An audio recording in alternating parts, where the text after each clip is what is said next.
YouTube, what is good? It's your boy NOT, and what the heck? Hold on, y'all. Give me a second.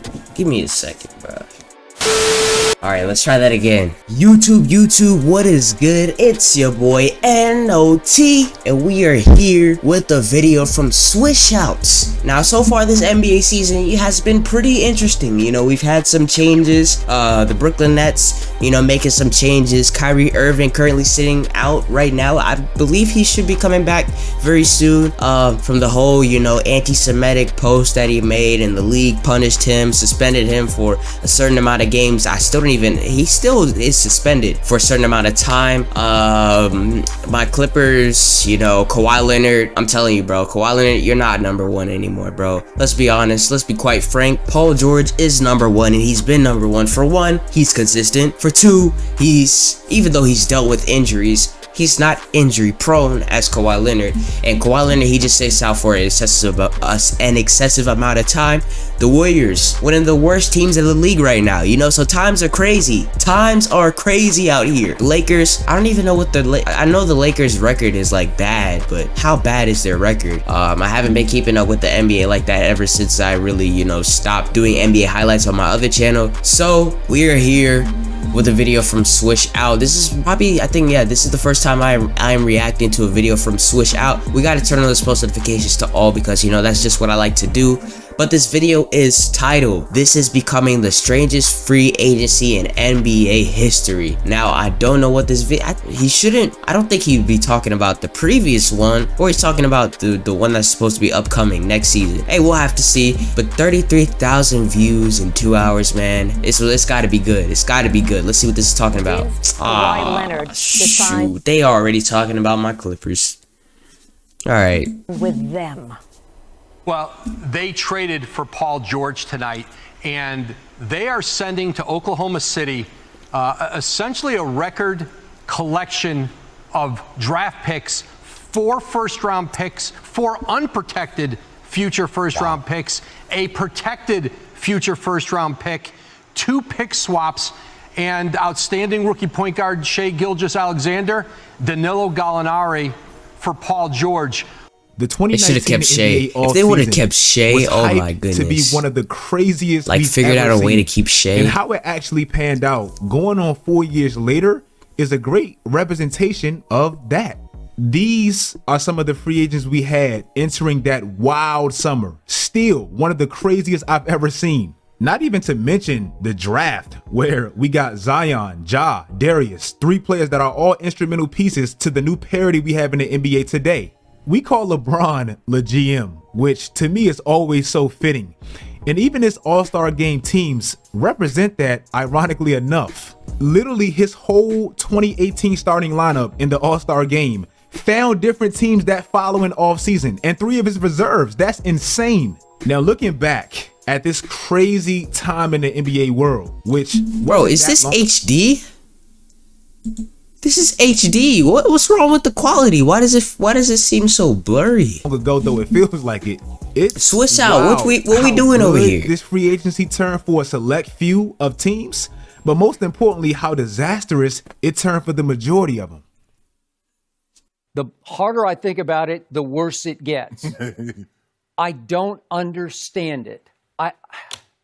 In the end, it was about Kyrie and friendship, as you say. Yeah. But Kevin's still too young to opt for just friendship. Kevin Durant just made a huge mistake to me. Kevin Durant, following that devastating Achilles tear where he really didn't even get a chance to defend that back-to-back NBA championship, he decided to join Kyrie in Brooklyn. A move that wasn't really that shocking based on how that last season in Golden State went. Draymond, video about them. Always causing problems, KD bro. And Kyrie making that decision before free agency officially kicked off. So you knew KD was mentally gone. But now, looking at it 3 years later, it turned into one of the most ironic moves I think I've ever seen. KD left OKC because he felt like it was really just him and Russ, and the team plateaued with how they were constructed. Also, as we always say, KD just wanted to focus on hoops, and Golden State obviously afforded him that luxury, and it worked. But 3 years later, he finds himself in a situation that to me is 2 times worse than anything he experienced in OKC. Say what you want about Russ. One thing he's been on every team he's ever been on is reliable and durable. For his first 5 seasons in the league, before he met Patrick Beverley, he literally played every single game of every single season. In Russ's span with KD, he played 92% of his games. Kyrie, for a multitude of reasons, has been the polar opposite of that. He's played less than 50%. When KD left OKC, he felt like he had too much on his plate, and with Golden State, it was going to be a lot more free with the structure they had. Okay, fair. In his OKC career, he played the second most minutes of anybody in that span, almost 38 minutes a game. In Golden State, obviously, he was able to lower that with his productivity not being so urgent for regular season games. Well, now from last season where it was a mess and this season where it's continued to be a mess, he's right back to OKC days at 37 minutes a night. If you want to know how much of a backtrack KD's move actually was, if you take out that year Russ got injured by Beverly and KD missed because he had that Jones fracture in his foot, he made the conference finals 7 straight years in the West. Since he joined Kyrie in the Eastern Conference, he hasn't been back since. I will never forget when the West is crazy Jimmy though. Butler's move to Miami selfish. But the East might be getting strong too, so. Jimmy Butler, look, I'm just going to be honest. My opinion, a very selfish move for him to leave a team when you talk about the 76ers who possibly had an ability to go and win, especially in the Eastern Conference. He decided to take his talent down to Miami, right? But to go down to Miami where you're sort of the star, hey, you know, lights, camera, action. I think that's what Jimmy really wanted. Kind of a loser move for me, but hey, best of luck to you, Jimmy. Ball out. Fast forward 3 seasons later, where he's averaged his 3 highest assist totals with Miami, showing that he literally just wanted to maximize his potential with a franchise that aligns more with his personality, which he has. And since joining Miami, he's made an NBA Finals in his first year and 2 conference finals, while the team he left hasn't made either one of those. And not to mention, I think Jimmy Butler is probably the most untalked about sort of. I still don't look at him as a superstar. I don't understand why I don't look at him as that. Ben Simmons. Now, to Philly's defense, they had no reason not to pay Ben Simmons. They just lost Jimmy Butler, and he was a promising player where everybody was banking on that potential. But after he got paid, let's look at exactly what's happened ever since. Philly has not made no improvements since Ben Simmons and Joel Embiid. Even after losing Jimmy Butler, the following season they always take a step back. Where they got swept. They don't get no further than anybody for getting injured. But then the second round of the playoffs. The first seed, blew a 3-2 lead to Atlanta, surprisingly, and he essentially got exposed. And then last year he pouted and abused player empowerment. It's just progressively gotten worse for Ben. And then this year, and I know he's coming off an injury, but we throw a parade because he had his season high 15 points 16 games into the year. But Ben is not the only player that offseason that kind of fell off after being paid. A player that I used to love, D'Angelo Russell, his may have been worse. He had his breakout year on his contract year, like everybody does. And then he got paid, got traded twice, and has really been a disappointment ever since. The best thing he's done, in my opinion, since being traded was score 52 on his future team, Minnesota, which probably urged them to make that trade, gifting Andrew Wiggins to Golden State. And we know how that's panned out. Since being in Minnesota, his first real year, he battled injuries, only playing 42 out of the 72 games. Okay, last year in the regular season, he was decent, but he's always inconsistent. And then in the playoffs, he was awful. Last year in the playoffs against Memphis, and if y'all remember, this is when I was done with him. He only scored over 12 points one time. He didn't shoot 50% in any of the games, and he had the lowest PER out of anybody that played any significant minutes. Hold on, y'all. I'm sorry. Hold on. Somebody's calling me real quick. My boy's calling me. Hold on. Give me a second. I'll call you after. Okay, baby. How did that happen? Y'all. And then this season, yeah, he had a great game against Cleveland, but it's like he followed up last year's playoffs with like a playoffs deluxe. Everything with this man has been moments. Like he'll have a game or two where he's clutch and seal the game, and then he'll have consecutive games where he's like the worst player on his team. This is my last time saying this because I don't want to keep piling on Kemba. But the greatest thing Michael Jordan has ever done for Charlotte was not trap himself with Kemba Walker's contract. In 2019, Kemba Walker was eligible for near a supermax, and Michael Jordan wanted him to take a 15% discount on just a regular max deal.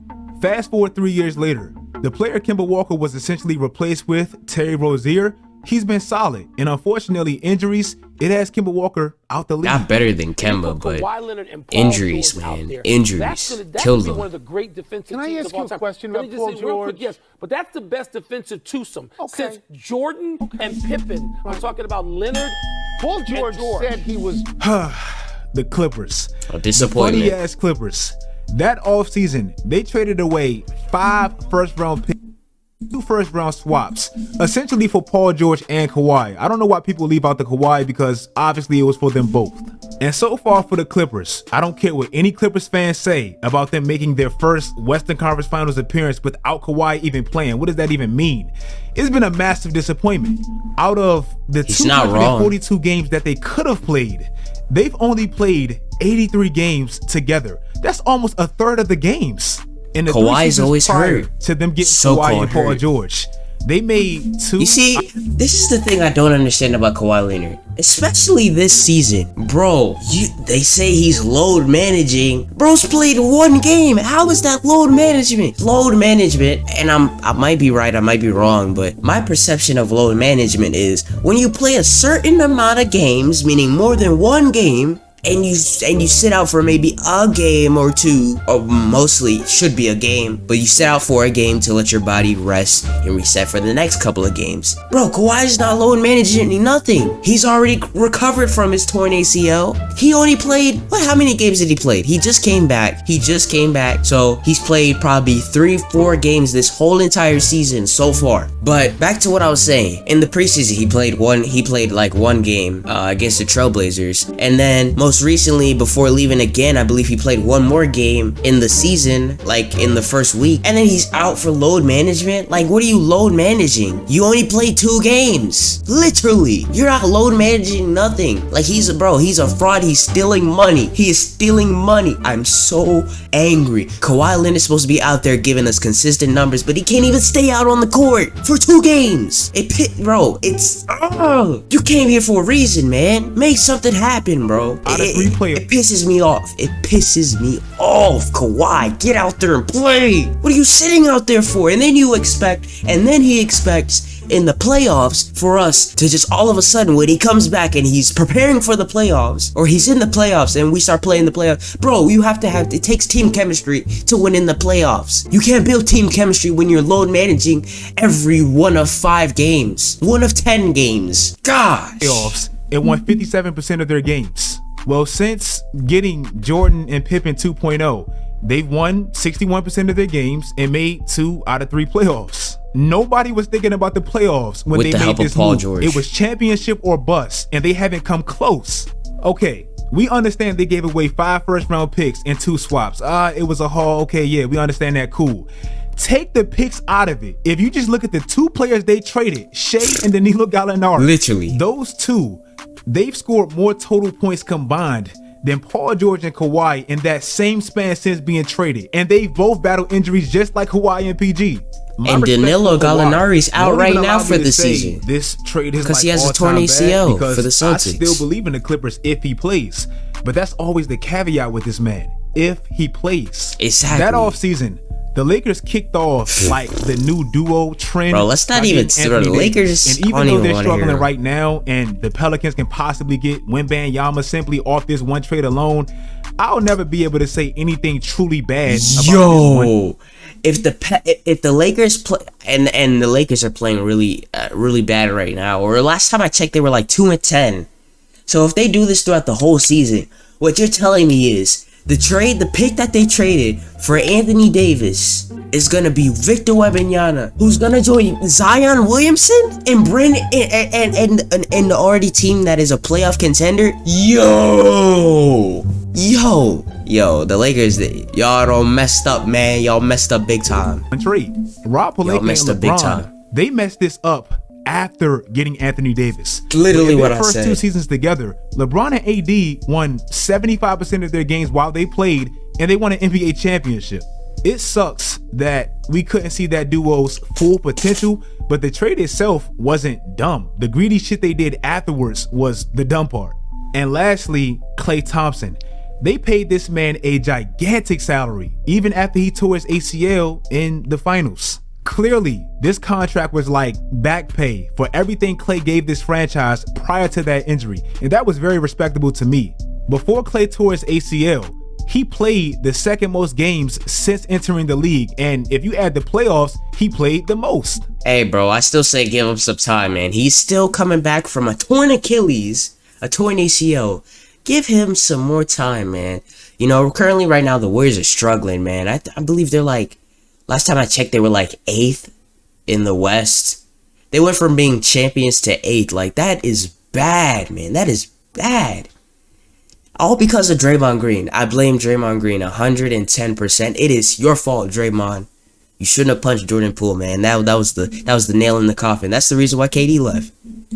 But yeah. But unfortunately, since he got It's over. paid, the contract Let's be does quite frank. look a little rough now. The first 2 years, we get it. He tore his ACL, Yeah. devastating. Then came back and tore his Achilles, even more devastating. Literally, Basically, in he got training paid to camp, too. rehab for those first 2 years, which again, I respect. But then last year he came back on the $37 million cap hit, and he did help them win a championship. Had his bad moments, but he did help. But now I feel like they're starting to pay for it, because in 2022 they're paying Klay Thompson $40 million, and then next year another $43 million.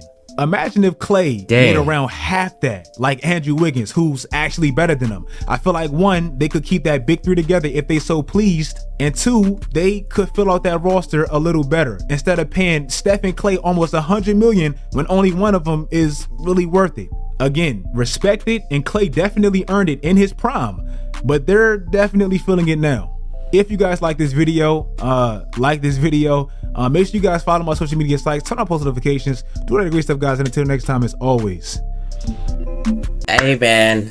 I feel like this is going to be a pretty interesting offseason, this upcoming offseason. Yo, it's going to be interesting, man. It's going to be interesting. I feel like every single offseason, probably ever since, the 2019 offseason when Kyrie...